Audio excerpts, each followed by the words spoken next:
అట్లాగే కొంతమందికి ఆ రోజు నెలవారీ జీతాలు కూడా చెల్లించమని ఆదేశాలు ఇస్తే చంద్రబాబు నాయుడు గారు చెల్లించడం జరిగింది.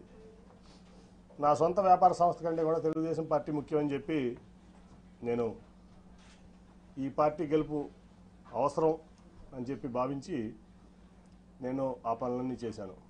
అంతకుముందు మీ అందరూ తెలుసు, అంతకుముందు జరిగిన బై ఎలక్షన్లో దాదాపు నాకు తెలిసి 17 మందో 18 మందో కాంగ్రెస్ నుంచి రాజీనామా చేసి వైకాపా తరఫున పోటీ చేసిన అభ్యర్థులు భారీ మెజార్టీలతో గెలిచారు. అది 2012లోనో 14లోనో నాకు గుర్తులేదు, సరిగ్గా 12లో నాకు గుర్తులేదు.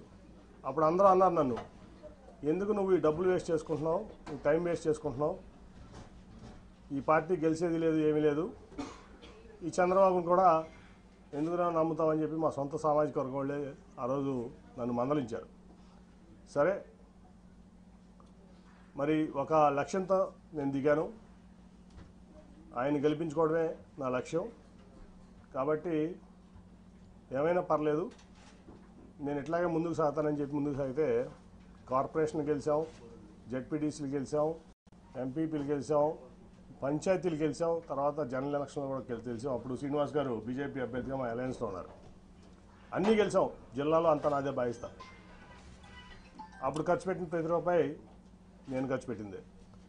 తదనంతర పరిణామాలు కూడా తెలుసు. అన్నీ అయిపోయిన తర్వాత నాకు టికెట్ ఇవ్వనని చెప్పి ఆ రోజు ఇంకా ఆన్లైన్లో 5 పెట్టారు ఆ రోజున రేస్లో. సరే, ఏదైతే అదైందని చెప్పి నేను కూడా ముందుకెళ్తే ప్రజా ఆగ్రహం ముందు అక్క మళ్ళీ నాకు సీట్ ఇచ్చారు ఆ రోజు, అంత లొల్లి చేసిన తర్వాత కూడా. అట్లాగే ఆ తర్వాత మరి ఏ రోజు కూడా ఒక ఎంపీగా మరి అక్రమ సంపాదన ఇంకోటి ఆశపడకుండా నిజాయితీగా పార్టీ కోసం, ప్రాంతం కోసం, ప్రజల కోసం కష్టపడ్డా. ఆ ప్రాసెస్లో మీ అందరికీ కూడా తెలుసు, ఆస్తులు అమ్ముకున్నా, వ్యాపారాలు మానుకున్నా. ఇవాళ నేను అమ్ముకున్న ఆస్తులు విలువ హైదరాబాద్లో 2000 కోట్లు, అక్షరాలు 2000 కోట్లు. నేను అమ్ముకున్న ఆస్తులు మీకు కావాలంటే నా 14 యాక్షన్ అఫిడవిట్ తీసి వాళ్ళు చూస్తే నా ఆస్తులు ఇవాళ వాల్యూ 2000 కోట్లు ఉంటుంది. అట్లా వ్యాపారం కాకుండా కొన్ని విషయాల్లో ఆయన నా పట్ల ప్రదర్శించినటువంటి తీరులో వ్యాపారం కూడా ఆపుకోవాల్సి వచ్చింది. ఆ రోజు కూడా నేనేం బాధపడలా, వాట్ నెక్స్ట్ అనుకుని ముందుకెళ్ళాను. సరే, 19 లక్షలు మళ్ళీ గెలిచాను. ఇక్కడ లోకేష్ గారు మంగళగిరిలో ఓడిపోతే నేను విజయవాడలో ఎంపీగా నేను గెలిచాను. మరి ఆయన పార్టీ ఇన్ఫ్రాస్ట్రక్చర్ అంతా ఇచ్చారు, రిసోర్సెస్ అన్నీ ఇచ్చారు. అట్లాగే పార్టీ యంత్రాంగం మొత్తం ఆయన కోసం కృషి చేసిన ఆయన ఓడిపోయారు. అట్ ది సేమ్ టైం నేను ఎప్పుడు కూడా చంద్రబాబు నాయుడు గారి రూపాయి తీసుకోలేదు, నేను గెలిచాను ఎంపీగా. ఆ తర్వాత చాలా పరిణామాలు మీరు చూశారు. అనేక రకాలైన ఆయన మనుషులను పెట్టి నన్ను అవమానపరచడం జరిగింది.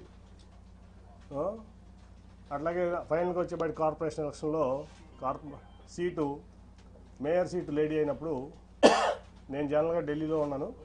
ఫోన్ చేసి కార్పొరేషన్ ఎలక్షన్స్ ఏం చేస్తున్నావు అని అడిగారు నన్ను చంద్రబాబు నాయుడు గారు. ఏం లేదు సార్, నేనేం ఆలోచించలేదు, ఇన్ఛార్జ్లు ఉన్నారు కదా వాళ్ళు చూసుకుంటారంటే, కాదు మేయర్ అభ్యర్థి ఎవరిని పెడుతున్నారు అంటే నాకు తెలియదు సార్ అన్నా. ఇదే మాటలు మీకు చెప్తున్నా, నేను ఒకటి కూడా కోల్పోవట్లేదు. ఆ రోజు అన్నాడు, బోండమ్మ గారి వైఫ్ని పెడుతున్నారని నిజమేనా అని నన్ను అడిగారు ఆయన ఫోన్లో క్వశ్చన్.